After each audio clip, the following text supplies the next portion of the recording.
За овие филмови те поставува прашање во која категорија, во каков жанр, дали се ова претенциозни филмови, амбициозни филмови, дилетантски филмови, лаички филмови, аматерски филмови, во која категоризација, во која класификација, тешко да се одреди, но јас ги одбрав овие 6-7 филма и не случајно се ставени по овој редослед, со тоа што кога ќе ги гледате и ги видовте, тука има цела една идеја.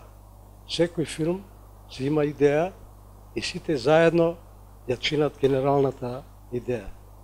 Но пред да одговориме на тоа, прво да си поставиме прашање какви се овие филмови. По време на социјалистичка Југославија, бидејќи водам потекло од киноклуб, моја академија и филмска школа е клубот. И јас сум самоук и самообразован филмски човек или филмски сценарист. И во време на социјалистичка Југославија, скоро 30 години, постоеше расправа околу тоа како да се именуват овие филмови. Пообичаено беше аматерски филм. Меѓутоа, кога ќе кажете збор аматер, тоа значи дека е дилетант, невешт, лаик, наивен. И имаше пежоративна, односно грда смисла, односно значење. И тогаш настана расправа како да најдеме некој друг соодветен термин. И тогаш се вртеше терминот непрофесионален филм. А потоа алтернативен филм. И поминаа скоро 30 години, ние до ден денес не знаеме да го именуваме овој вид на филмови, дали аматерски, дали непрофесионални или пак алтернативни. Јас ќе појдам прво од тоа дека аматер значи ентузијаста, полн со енергија. Човек безусловно, безрезервно се предава да си создава филмови. И тоа сум јас. И сите овие што беа на одјавните и нејавните шпици се практично ентузијасти. И од тоа не се срамам и се гордеам со тоа и до ден денес сум тоа. Така да одговара во смисла дека овие филмови се во аматерска продукција. Што значи тоа аматерска? Една обична аматерска камера, статив и сега, бидејќи ова е дигитална техника, компјутер за монтирање и постпродукција. И ништо повеќе. Никакви финансиски средства, никаква организација, не постои никаков спонзор, никаква агенција за филм, никаков фонд за филм и едноставно како ентузијасти. Второ, непрофесионален филм и тоа стои. Зошто? Затоа што овие филмови не се дистрибуираат ни свето за да може да бидат прикажувани во вакви сали. Второ, тие не се продаваат. Трето, тоа не се профитира ништо. Значи, одговара потполно да се каже дека е непрофесионален филм. Никаков хонорар немаме, никаква заработка, едноставно ентузијастички работиме.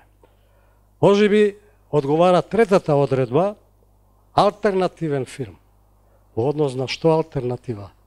Во однос на професионалната кинематографија, како продукцијски, финансиски, организационо, дистрибутивно и профитабилно, но она што е поважно како алтернатива овие филмови, тоа е дека овие филмови имат една друга филмска форма, друга филмска естетика, тематска преокупација, идеи, што професионалниот филм тоа го нема.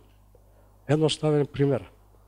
Филмот Средба, јас можам да го направам да трае саат и пол. Целата идеја на еден таков филм долгометражен е искажана овде во 5 минути. Како? Еве ќе импровизирам. Јас прво за прва девојка која што гледа во онаа скулптура маж и жена, ќе прикажам 5-6 сцени незадоволството во нејзиното семејство, помеѓу родителите, помеѓу таткото и мајката, и ќе се види дека таа веќе не верува ни во брак, ни во семејство, тражи љубов. Втората девојка исто неколку сцени ќе прикажам несреќна љубов и потоа ќе ги дадам во неколку сцени кај што се среќаваат во некој кафуле, потоа во некој диско клуб и така натаму, и јас ќе го направам филмот да трае саат и пол. Но тоа ќе бара што? Продукција, финансии, па продуцент, организација и така натаму, и јас еве овде во 5-6 минути таа идеја сум ја изложил. Тоа е практично што се вели алтернативата. Сега, она што може би е најзначајно во која категорија може да се стават овие филмови е така наречен авторски филм. Што значи тоа авторски?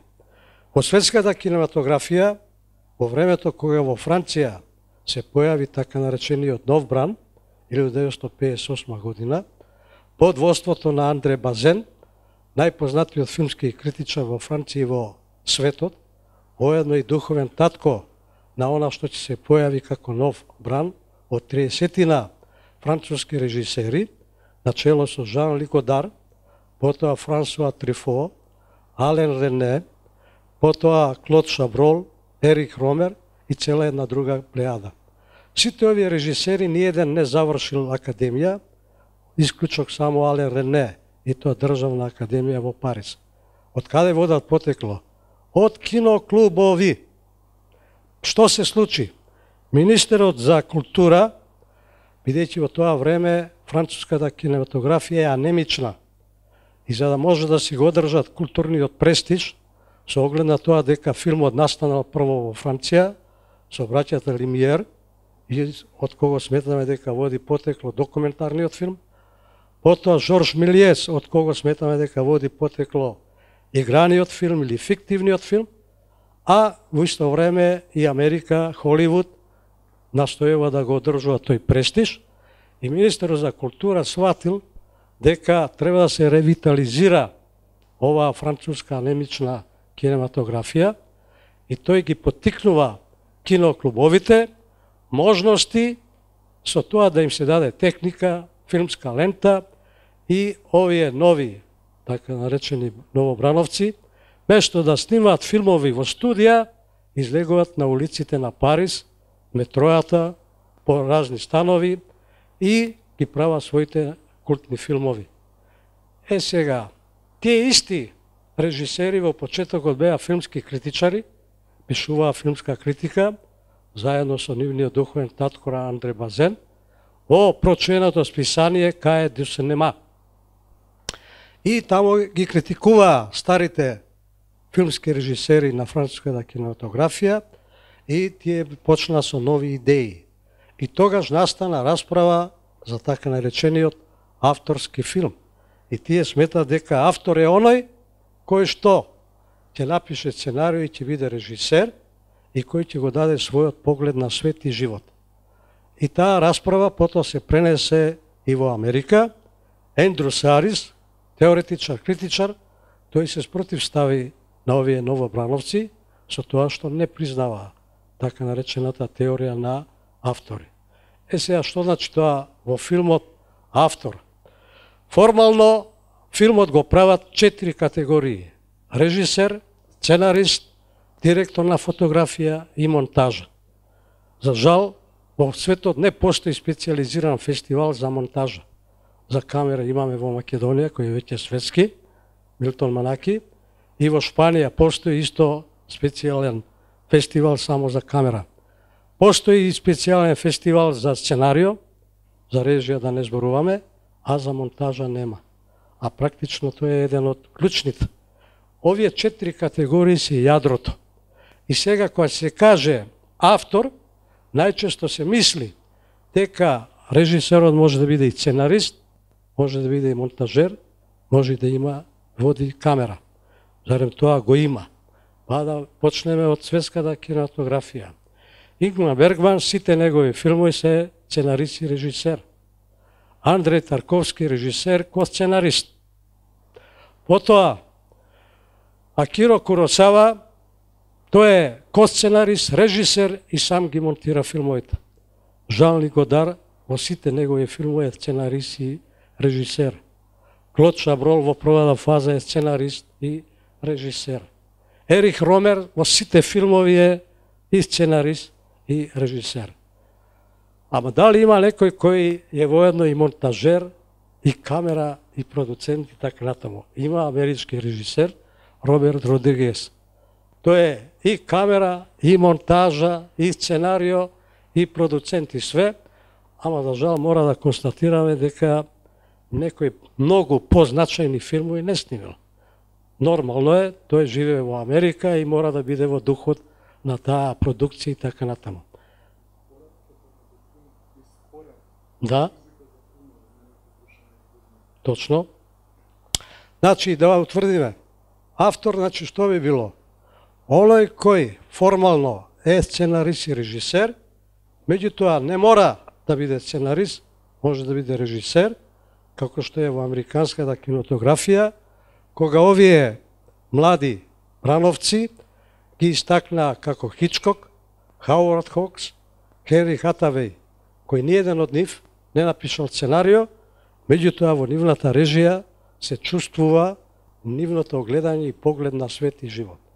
И сега кој се каже автор, тоа значи еден одреден опус, бројчано филмови, во кој се препознава самиот режисер како синеаст или филмаджија, кој има свое видување на светот и животот или филозофија. Така, овие филмови што ги видовте, покрај она што кажав одредбите аматерска продукција, ентузијастички, потоа непрофесионална, трето алтернативно и овие филмови се авторски. И сега основната идеја, почнувам со Контейнер, завршувам со In Continua. Јас нема да ги објаснам филмовите, тоа е непожелно, затоа што секој од вас си имал своje доживување на филмовите. Но ја ги распоредив така, што филмот Контейнер покажува што еден општествен систем во кој што живеевме е фрлен во отпад. Но и овој нов систем во кој што живееме и тој е во отпад. И тамо почна една италијанска позната револуционерна песна дека мора да има револуција.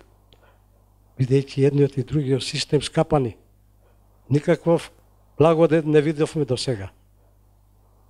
И завршува со In Continua.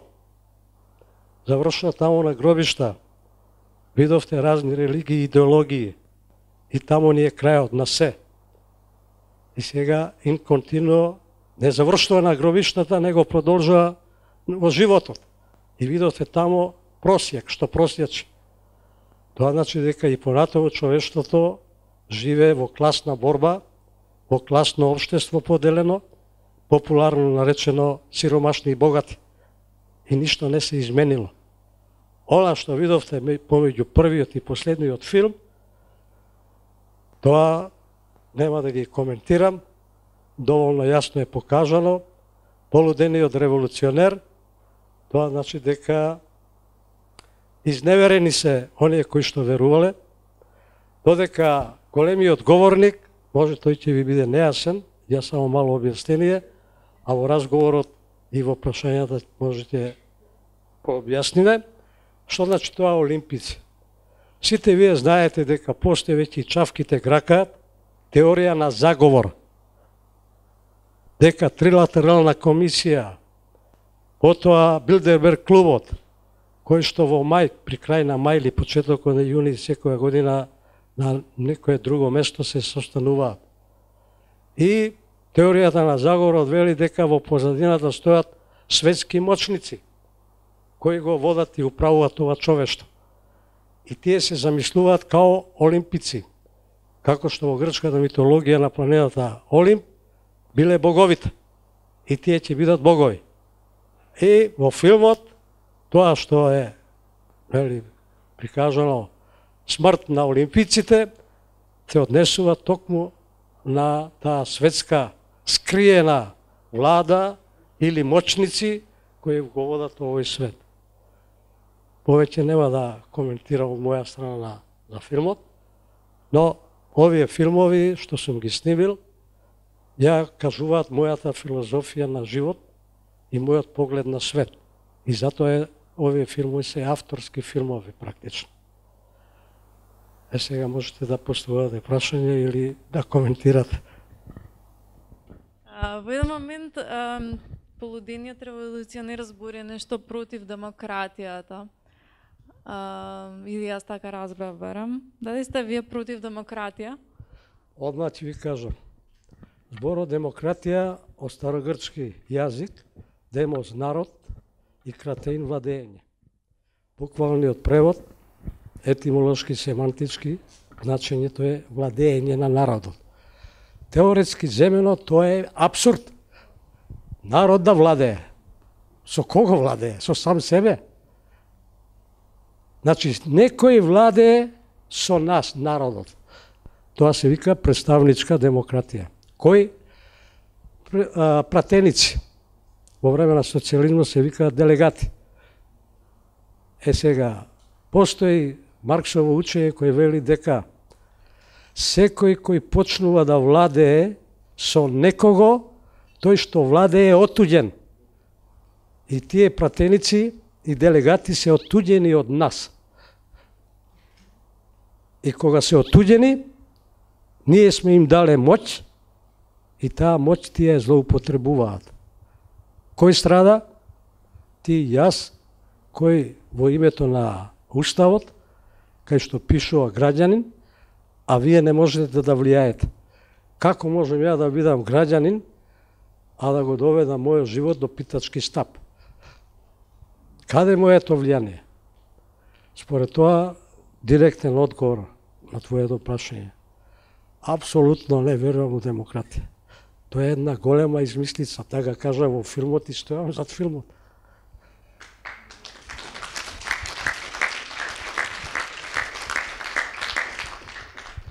Ако има други... Чекај, дај, да слушаат сите.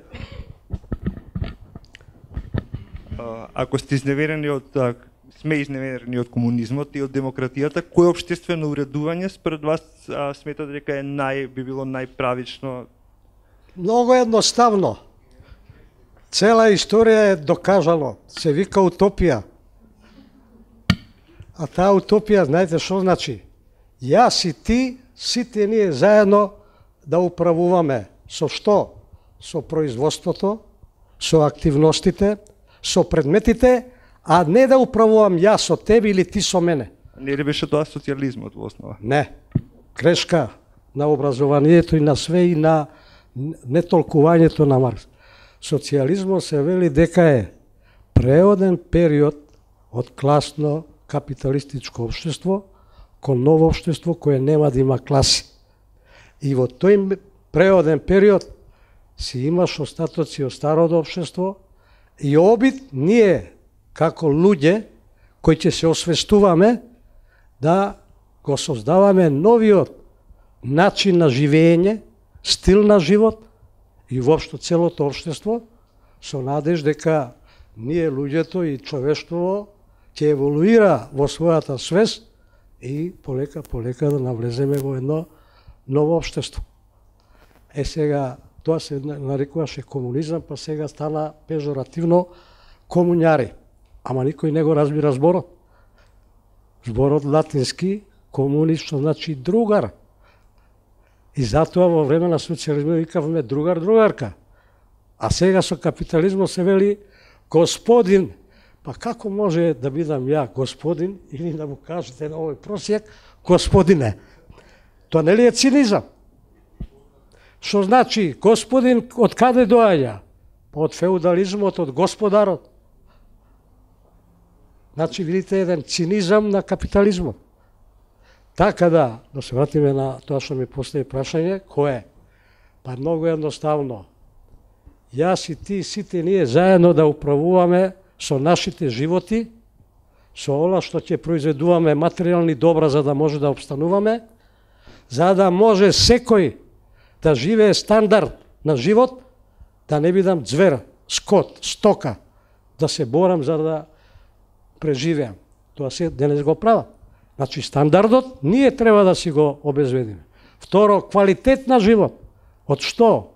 Хигиена, здравствено и достоинствено да живеам. А достоинствено што значи? Да имам пари, да отидам на опера и да си влезам као господин. А јас не можам затоа што немам пари. И сега што? Кој ме направи така? Значи, јас малце илустрирам, карикирам, ама тоа би значило дека комунизам значи слободна заедница на слободни луѓе, еднакви во слобода. Пазите, не кажам еднакви во способностите и во она што ќе работи на еднаков да бидам во слободата. А тоа значи тебе да не те загрозам, ти мене да не ме загрозуваш, ти си обезбеден со стандард на живот, квалитет и достоинствено секаде можеш да одиш кај што сакаш и така натаму и така натаму. Во едно такво општество која се вика утопија. Дај ми овде. Не, овде, каде? Ајде. Добро.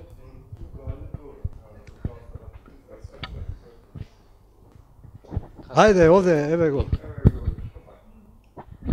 Добро вечер на сите присутни. Ја не знам господинот или другарот Сидовски како да го наречам, затоа што го познавам повеќе од 60 години. Сме растеле 4 метра до 4. Ако продолжите со вакви прашања, ќе ве победи. Човекот не зборува победа, ние кажуваме вистини. Нема, за мислење, ќе ве победи во вашите мислења затоа што е врвен интелект и филозоф по вокација. Јас ке прашам за филмот, бидејќи јас сум 4-та генерација, мојот прадедо е првиот фотограф во Скопје од 1920. Ако сум ја некој си инженер, јас сум сепак генерација со фотографска диплома. Стево, да прашам. Да. Не алтернативен, не аматерски, не било каков филм. Кажи ми мислењето за Дейвид Камерон, кој е физичар, или за Тарантино чак. Кои се авторите, затоа што не 4 столби. Да не бидам погрешно сватен, 5-тиот столб е продуцентот, финансиерот на филмот, поготу на играниот филм. Твоето мислење. Не сме се виделе долго време. Благодарам. За кого? За кого? За тебе, за твоето мислење. Иначе ќе седнеме на кафе па ќе разговараме. Своедно. Да. Фала ви. За Джеймс Камерон? Да, и за Тарантино. Добро, одлично, во ред. Овака, Джеймс Камерон е извореден филммейкер, што викаат, или занајчија. И за сега тој е рекордер во заработка на пари со Аватар 2 милиарди и 800 милиони. И сега подготвува уште 3. Да, веќе не сум прочитал дека 5. Значи 2020 треба да му излезе. И подготвува техничка иновација. Место да користиме наочари за 3D, туку да гледаме без наочари, а во 3D. И тој ќе заработи, сигурно, бидејќи ќе биде прв. Според тоа, мислењето е овакво. Джеймс Камерон, тој си е комплетен режисер во филмската индустрија. И он си знае како да ги прави филмовите. Што е Аватар? Ништо друго, туку каубојски филм. Каубојци индијанци, доаѓа овде, домороците ги уништуваат, а тоа се американците. И дури, не можам сега да ви кажам, прилика цитати од вестерн филмови. Стивен Спилберг користи цитати од каубојски филмови, од филмот на Џон Форд, Трагачи. Ама тој си признава, во едно интервју, Спилберг рече, јас не сум уметник, јас сум човек кој прави филмови за да заработувам пари. Молам. Сега за Квентин Тарантино. Човекот многу гледал филмови, ги познава сите жанрови, со неговиот прв филм, нели 5 парачки приказни, покажен на филмска форма, почетокот е крајот, крајот е почетокот, и после тоа Милчо Манчевски во филмот Пред дождот, бидејќи тој филм на Манчевски е после Тарантино. Сакале, мора да си земеме во предвид вистините, он истата форма ја прави. Квентин Тарантино си е исто. човек кој изворедно добро го познава филмот, ги користи сите жанрови кои се и си прави миксувања, прави изненадувања и човекот знае да си режира. Меѓутоа, нешто да ви открива, сега да не бидам нескромен, како овде јас што размислувам преку филмот, кај него тоа го нема. Практично. И да кажам, јас го сваќам филмот, подвижни слики со кои мислам, размислувам. И сакам да го кажам моето гледање на светот и животот. Сега Квентин Тарантино преку филмовите ќе ви изложи све и на крај преку некој диалог или некои сцени ќе ја каже поентата. Ама нешто позадлабочено нема да биде. Еве, толку, иначе може да се зборува многу. Ајде, Океј. дај микрофонот каде? Тука. Е, кого? Да. Вака значи. За почеток супер излагање, нема гајле. Јас ќе го земам предизвикот да ми го промените мислењето со аргументи. Околу тоа што го кажувавте за почеток, само една мала исправка, Акира Куросава не е комплетен автор на сите филмови. Кагемуша го има направено со Копола, каде што Копола е продуцент, Акира Куросава е режисер. Али на страна од тоа, Оле е во втората фаза монтажер и косценарист. Да. Тоа значи има преку повеќе е 40, процент. така да уз повеќето филмови тоа е. Да. Да, е. Е сега вака. Кога станува збор, познато е дека еден систем, колку е покомплексен, било каков кибернетски систем, колку е покомплексен, толку поподложен е на грешки. Со тоа што ние сме 7 милиарди на оваа планета и сме практично динамичен, хаотичен систем кој не може да се предвиди, како луѓе,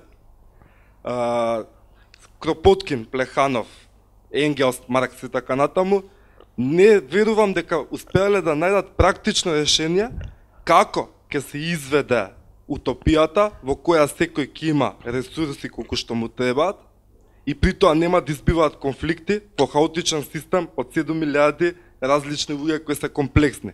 Дали вие нудите некое конкретно решение како може да се изведе тоа, доколку би се извело? Прашање поставуваш. Да го спасам човештвото. Тоа. Да. Овака, на тоа прашање нема да се даде дефинитивен потпун вистините така натаму. Меѓутоа овака јас се контра прашање за да биде као аргумент. Ако ние не настојуваме кон утопијата, па тогаш ќе останеме и понатаму по улиците да шета човек во плава униформа, пиштол, палка, лисици и на што ќе личи тоа? Чувар на зоолошка градина што се вика хуманоидни суштества. Значи ние со нашата свест никако не сме направиле од нулти степен да се издигнеме. Второ, зошто дома заклучуваш врата? Па предпоставуваш овде X, некој звер, некоја стока ќе дојде ќе направи ршум во твојот стан. Па кога тоа ќе го прекинеме веднаш? Да одговорам сега јас. Одговори. Па вака, тука има неколку проблеми околу Добро. се ова. За почеток, ако сите тежнеат кон утопија, тогаш шансата е поголема да стигнеме до утопијата. Но како ќе го изведеме тоа, сите да сакаат да тежнат кон утопија и што значи една утопија? Првенствено дефиницијата за утопија е многу комплексна и може да се разработи на различни начини. Втора, ние забораваме една основна работа. Ние сме продукти на еволуцијата, нели секако доколку сметате дека ние сме продукти на еволуцијата, немате поинаков систем за тоа како сме настанали, онтолошки и епистемиолошки.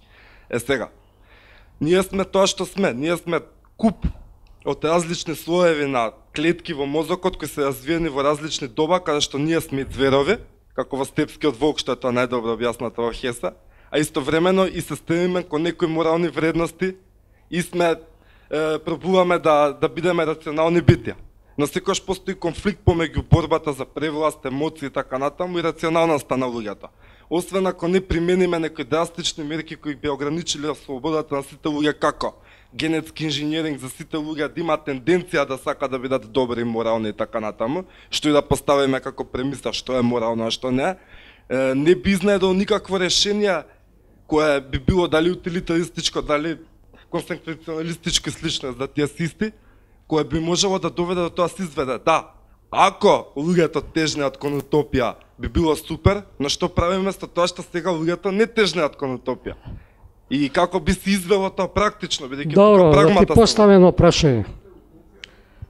Дали ќе прифатиш да живееш во диктатура? И да ти каже диктатурата во 7 сат са бајле ќе излезеш, а ќе дојдеш дома во 17 часот. И секој ден така ќе ти биде и ќе ти нормира што све да правиш. Или цело време си мечтаеш, абе како можам да си бидам ја слободен? Така да на тоа све што изложи во ред е. Така и денес многу размислуваат. Меѓутоа, јас сега размислам следново. Па зошто ја постојам? Зашто одам во школа? Зашто се образувам? Зошто? Второ, државата, мислиш дека државата е спасоносно решение за човечното? Тоа е нужно зло. И вие давате на некого моќ за да управува со тебе. Преска кога зборувавме со него, нели кажавме. Прашањето е како? Сега, јас не можам да ти дам конкретен одговор. Меѓутоа, као професор кој работел во гимназија, многу дискусии сме имали. И учениците кажале дека кога уште од градинка за бавиште и во школа би им се давало на учениците слободно да ги кажуваат своите мислења, без да стравуваат, без да чувствуваат дека ќе добие, не знам, негативна или не знам како така натаму, дека ќе бидат сосем поинакви луѓе. А вие 12 години поминувате во школски клупи и практично вие сте дресирани. Така да, ова тема треба цел еден симпозиум, но еве јас се обидувам така кратко, таксативно, да кажам во кој правец би требало да идеме. Јас си поставувам прашање. Зошто ми требаше образование, зошто ми требаше да снимам филмови, ако не тежнеам за да живеам како слободен човек во слобода?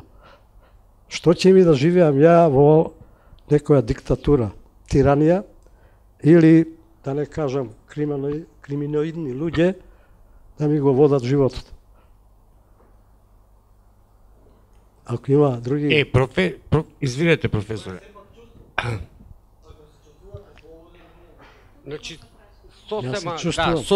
сосема што нема врска со оваа дискусија до сега, конкретно за филмовите, пошто очигледно се антикапиталистички, нели, содржината, не коментирам содржината, него ме интересира просто формата на филмовите, иако, нели, рековте дека се у суштина аматерски, авторски, ово, а иако имате и кредибилитет и ова, и можете некако продукцијската вредност на филмовите, дали е намерно таква или е практично само заради тоа што не можете некако да или не на друг начин средства, да, продукцијски да се, да. Или заради, тоа ми беше околу филмовите, не ова околу крајот на светот и такви работи, нешто. Да.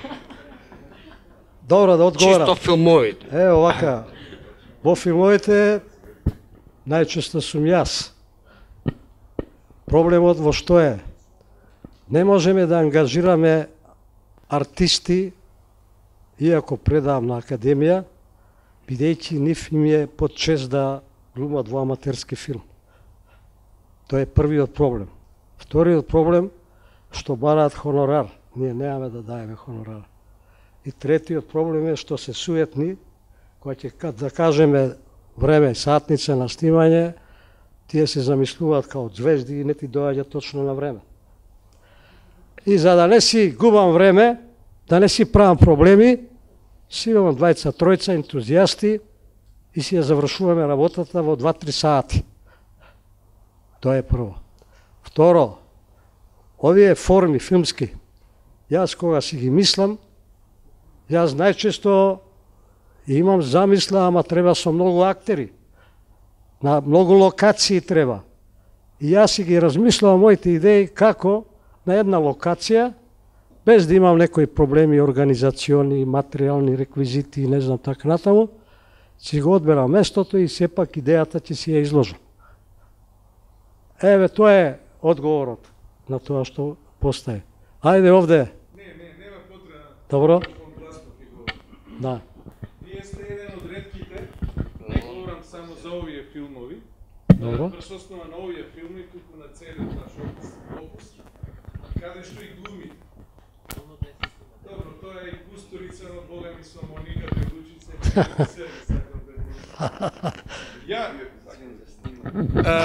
добро. Ја лично мислам дека, само тоа сакам да кажем, ништо повеќе, дека вие сте најдобар глумец во Македонија, подобар глумец и од она што сте режисер и сценарист. Фала. Ајде, дај Вака са поред, почнувам поише ствари да те прашам. Постуваш многу прашања. Али не, ја моите ќе бидат кратки и концизни, ти ветам. Подобро да иде поред, да не... Да, кратки и концизни. Дали, значи, пошто генерално си тематичар, така да акцентот го ставаш повеќе на контекстот и содржината, него на самиот квалитет на продукција на филмовите. Добре. Дали е тоа тенденциозно направено, како би се ставило, значи, акцент на темата, со тоа што не би боела продукцијата и сите тие, да се изразам вулгарно, нели, фенси ствари и така дале. Значи, дали е тоа тенденциозно направено за да може да го издигне едниот аспект? Овака, што се вели продукцијски, дизајнирано и во поглед технички, така натаму, со аматерска техника. Да, и тоа е максимум. Тоа прашам, дали е тоа тенденциозно како би го издигнало контентот на филмот или контекстот? Не е тенденциозно, едноставно сум одредени, ограничени и готово. Добра. И готово. Okay. Да, другото прашање.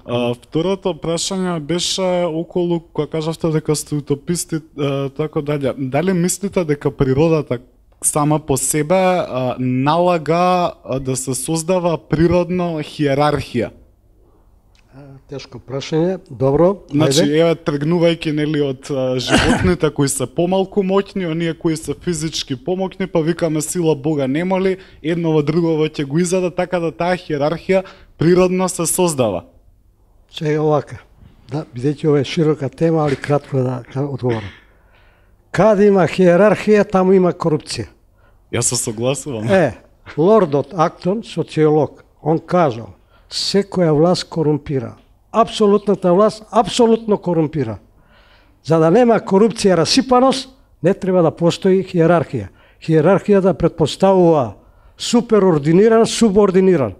Сега меѓу себе си се корумпираат. И како да го одбегнеме? Ама ако хиерархијата е природна, као што објасна... Која е природна? Природна е борба на селекција. Борба на обстанок. При борбата на селекција се случува, нели, хиерархија. Добро. Значи, ондаки самата корумпираност во одредена оперативна средина ќе дојде природна. Сега тоа да си го поставиме прашањето овака. Да, ме разбираш конкретно што. Да, си го поставиме прашањето сега овака. Дали да ги оставиме тие што се на власт и понатаму да се корумпира, да се богатат, а ние да се осиромашуваме? Не, ја правам чисто паралелата помеѓу, нели, она битијата на оваа планета кои се помалку свесни и човекот кој е посвесен дека технички он нема напреднато, него го има само неговиот примитивизам издигнато на повисоко ниво. Добро. Затоа што е покомплексен како структура. Добро. И сакав само да направам паралела дека, нели, она хиерархијата ќе дојде природно, дека ние треба да постигнеме, ако толку тврдиме дека сме свесни битија, ниво каде што ќе добациме дека не е продуктивен тој систем. Готов си даде одговор. Да. Си даде одговор. Си даде одговор.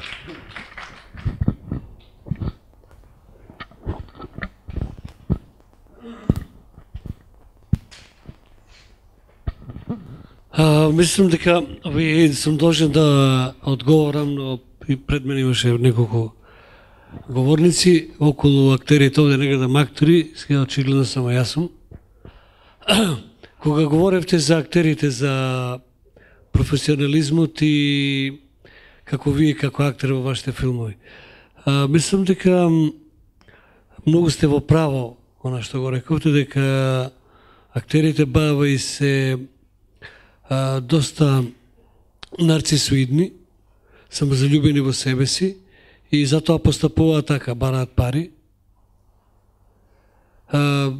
Времето го ценат, оноко колку што може да го ценат, за разлика од актерот, така наречен аматер, кој што за него не постои, мислам, работно време, не постојат финансиски средства, едноставно постои само она што го работи, тоа е филмот. Тоа е прво, мислам да е едно до објаснување, како една мала разлика. А втора работа е, као вие као голем познавач на филмот, од секојаш мене ме интересирало оние постари филмови кои што според мене се повеќе ги доживам како порцеланска чинија и денешните современи филмови ги доживам како пластични чинии кои што нели после секоја потреба се фрлаат у корпа и се забораваат, за разлика од постарите филмови порцелански, така наречен порцелански чинии кои што мораш секој ден чинијата ќе јадеш и можеш да измиеш утре пак да ја употребиш. Тоа значи зборувам за за филми кои што траат подолго време, може да ги гледаш. Јас сум, иако се бавам со театар и филм, до ден денеска немам гледано нити еден филм од тонај, како се вика, не Тарковски, овој со ночарите дечкото, како го кажат. Кој? Не, овој филм е, се викашем, познат филм вој, како? Вуди Ален? Хари Потер, да. Тие аватари, тие Хари Потери, верувајте ми, може да сум прост, може да сум глупав, но до денеска немам гледано. Кунг-фу филмови немам гледано. Секси филмови немам гледано. Секси филмови може да гледам, имам гледано така некој кадар ако помина вака покрај некој телевизор. Значи, мислам, би сакал да колку би можеле да одговорите не да направиме разлика помеѓу постарите типови на филмови и современите филмови. Нормално дека современата техника носи современи филмови, а она постара техника носи овој сосема поникакви филмови. Но што е, да речеме, од ваша гледна точка, дали постои разлика помеѓу тие два типуса на филмови? Порцеланскиот и пластичниот? Многу постојат. Отвараш тема широка. Да не ви одзимам време, саати ќе ни требат. Морам да видам концизен и краток. Погледнете го екранов. На чошињата видите колку се оштри. Правоаголник. По старите генерации, дали се сеќаваат кога одеа во киносала, таму на чошот има лак. Лак. Предпоследниот мој филм, видовте, таму многу се разликува од другите 6 со лакови. Па тоа е што јас одавам почит на тие стари филмови. Со тоа што дигиталната техника го диктира овој вид. И 7 години на студентите им предавам и им покажувам од картон оваков екран и потоа екран со лакови. И ги прашувам кој им се допаѓа. Им се допаѓа екранот со лакови. А не им се допаѓа овој. Тоа е потврда на естетичари дека екранот од старите филмови е идеален формат за така наречениот златен рез, кој е преземен од ренесансата, од сликарството, бидејќи тој формат ја дава правата хармонија. А естетиката не учи дека хармонијата е основа на доживувањето на убавината. Затоа ова што е оштро тамо, изгледа ситничаво нешто, ама одбива и не го прави потполн впечатокот. А кога ќе се види лакот и покрај сите други елементи, гледачот ќе има потполна една хармонија на доживување. Така да на тоа прашање твое се согласувам дека дигиталната техника веќе е прашање дали треба да се кажува филм. Денес постои расправа дека терминот филм не знаеме на што се однесува. Па зато има несмасни изрази, па се вели за дигиталната техника овака: подвижна дигитална звучна слика. А старите филмови ги именуваат како подвижни хемиски звучни слики. Зошто? Затоа што филмската лента хемиски се обработува во лабораторија. А сегашниве дигитално тоа е 1-0 информатички, нели? И нормално дека тоа се разликуваат. Ние мораме да кажеме веќе збогум на филмот, на носачот филмска лента. Тоа може само да остане на светската филмска елита да снима на филмска лента, а исклучиво веќе биде на дигитално. Сега, да нема да должам, бидејќи реков може сати, проблемот сега на оваа нова дигитална техника е таа го наследува од филмот сите изразни средства, ги презема. Каде е сега новото со оваа дигитална техника да имаме изразни средства? Само еден пример. Немиот филм завршува 1927 година. 27 до 30 е период од 3 години наречен озвучен филм. Од 1930 наавам се нарекува звучен филм. И сега видите парадокс. Естетичари, теоретичари велат дека немиот период е посебна филмска уметност која е згасната со појавата на звукот. За жал, ние сме наоѓаме во сала на кинотека, не ги обвинувам, нашата кинотека нема наслови од немиот период и овде треба да се вртат филмови од историјата на филмот, за да видиме зашто теоретичарите и естетичарите мислеле дека во немиот период е една посебна уметност. Затоа што немало диалог, имало само некогаш титлови по објаснување на дејствието, а повеќето со сликата, подвижната слика, се искажува све. И затоа сега ќе завршам, прашањето е дали ова денес што ние во однос на филмот што го имаме е еволуција напред или се појавува некој нов медиум. Еве само едно нешто да потегнам. Постои холограм, веќе се користи во опера, во театар, виртуелна реалност и одеднаш ќе испаде сега некој кој ќе го знае што, некој нов медиум. Имате во Веро, Киносенс, имате во Синеплекс, виртуелна реалност и кога ќе влезете тамо има предупредување. Оние кои имаат срцеви проблеми и епилепсии да не гледаат. Зашто? Па има 7 димензии. 3 сликата, 3D, потоа има музика као четврта, потоа седиштето се клати напред, назад, лево, десно, тоа шок може да биде. Потоа ти пушта вода, или да биде поубедливо. Меѓутоа, тоа прави еден вид шок на човекот кој што гледа, затоа што го вклучува и неговото тело.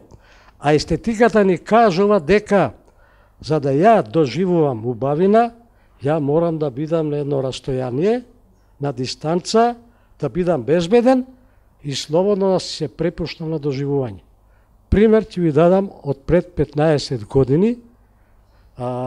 Аврамович, Мира Аврамович, кога дојде, Марина Аврамович, правеше перформанс во музеот на град Скопје.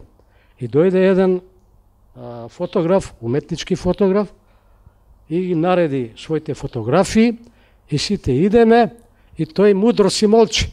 И доаѓаме до една фотографија, која изгледа као колач, оние што се, како ги викаат, бели шекер, као круг, па добранци уствари се, и ние се воодушевуваме. И он во еден момент, мудро молчи, одеднаш вели, ова се фекалија од моето куче. Јас ти кажам гомната. И сите ние се шокиравме. Што сакаше тој фотограф мудро да ни каже? Дека За да имаме доживување на нешто што ни се допаѓа убаво, ние мораме да бидеме на дистанца, на растојание, безбедни и да се препуштиме. И тој го даде примерот со тоа што беше сместен во хотелот Континентал на највисоките спратови и му беше апартманот кон Скопска Црна Гора, февруари месец, снег на врвовите и он си застанал до прозорот, си има парно, топло, фино и се воодушевува од снегот од Скопска Црна Гора. И он прашува: што мислите, дали јас ќе го доживував оваа убавина на оваа планина, да бев тамо, студ, ветер, виулица? Нема. Па според тоа следи киносенс со 7 димензии и мене да ме малтретира со телото, лево, десно, какво доживување ќе биде? Тоа е само што? Сензација, шокирање. Така, да привршам, следи дека ова дигитална техника ние не знаеме каде води. И прашање е што ќе се случува веќе со филмот. Јас лично мислам дека терминот филм не може веќе да се користи за ово што е дигитално. Кој термин? Сега не сум баш човек кој би барал по старогрчки јазик и латински да правам кованица некоја нова, за да го означиме името на ова што е ново. Добро, ако има уште, ако не, ајде овде микрофона, ајде, постави прашање. Добро вечер, професор. Да. Сега, моето прашање во врска со човековата слобода и политичките системи. Особено доколку имаме на ум дека кога зборувате за човекова слобода, често правите референции за материјалната слобода на еден човек. Дали мислите, например, дека вие сте слободен човек во политичкиот систем во кој живеете во моментов? Дали ви дозволува да бидете слободен човек? Овака, со државата имам проблеми. Дали ме слушна? Да, имам проблеми. Давам давачки за кои немам потреба да давам. И она прави рекет врз мене. Пример, јас немам ни телевизор, ни компјутер, ни радио, ни ништо. Плаќам радиодифузна такса. Облигационо право вели: ти треба да плаќаш за против услуга. Која услуга ми ја дава? И 3 години, чисто од љубопитство, човек кој студирал филозофија, да проверам. И отидов до сите институции. И на крај до Уставни суд. Уставен суд ми одговара: господине, ние не сме надлежни за ова. А барав 2 пати во извршната власт, до председателот на извршната власт, лично тет во 4 очи да зборуваме. На која логичка, етичка основа барате ја да плаќам радиодифузна такса кога никаква против услуга? Па сега, зошто плаќам? Рекет. Да си немам проблеми, бидејќи ќе ми дое извршител, ќе ми стави камата, и ако јас си инатам, и може да отидам и во затвор. Значи, мојата слобода, како јас што сакам, не е. Така да, одговорот ќе ти го дадам дека додека има држава, тешко. Ајде тамо. Најпрво да се заблагодарам за извонредната глума што покажавте вие, професоре и мој драг колега од факултетските денови. И аплаузот што го овдека направивме, тоа беше токму само заради глумата, а се друго се знае дека беше перфектно. Јас сега би поставила едовакво прашање. Бидејќи слободоумни сме, луѓето кои што сме и завршили философија или се бавеме со уметност и така натаму, да не го ширам сега полето на дебата, туку конкретно. Кога го направивте филмот Лудиот револуционер, така? Тоа е пост-социјалистички период во кој што луѓето запаѓаат во такви состојби. Не велам здравствени, психолошки, социјални и така натаму, состојби, воопшто, природни состојби.